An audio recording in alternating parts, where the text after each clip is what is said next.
धनगर, मराठा, लिंगायत और मुस्लिम, इन्होंने आंदोलन किए। आंदोलन के बाद तब के जो विपक्ष के नेता थे, उन्होंने ऐसे कहा था कि जब हमारी सरकार आएगी तो पहले कैबिनेट में हम दे देंगे। मैं थोड़ी सी क्रोनोलॉजी आपको बताऊंगी सर। और आज के मंत्री के जवाब में ऐसे आया कि 1979 में महाराष्ट्र ने पहली बार धनगर समाज की जो मांग थी वो दिल्ली भेजी थी।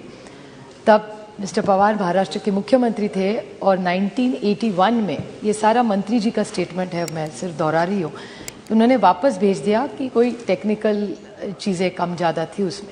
लेकिन उसके बाद जब विपक्ष के नेता थे 2013 में, उन्होंने कहा था कि 14 में हमारी अगर सरकार आएगी तो धनगर समाज को पहले ही कैबिनेट में हम आरक्षण दे देंगे। 5 साल सर उनकी सरकार रही। महाराष्ट्र में हर हफ्ते कैबिनेट होती है, तो 5 साल का 52 का हिसाब करें तो 250 कैबिनेट हो चुकी है, लेकिन आरक्षण तो धनगर समाज को नहीं मिला। उसके बाद अभी भी उनकी सरकार है और कल महाराष्ट्र के भारतीय जनता पक्ष के जो मेंबर बोल रहे थे, उनकी भी मांग थी कि ये किया जाए। तो महाराष्ट्र में भी उनकी सरकार है और केंद्र में भी उनकी सरकार है।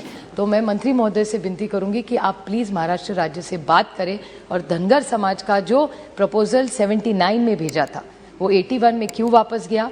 उसके बाद महाराष्ट्र की भारतीय जनता पार्टी की, मैं इसमें राजनीति नहीं, मैं सिर्फ क्रोनोलॉजी आपको बता रही हूँ, तो उन्होंने जो कमिटमेंट दिया था उसका क्या हुआ।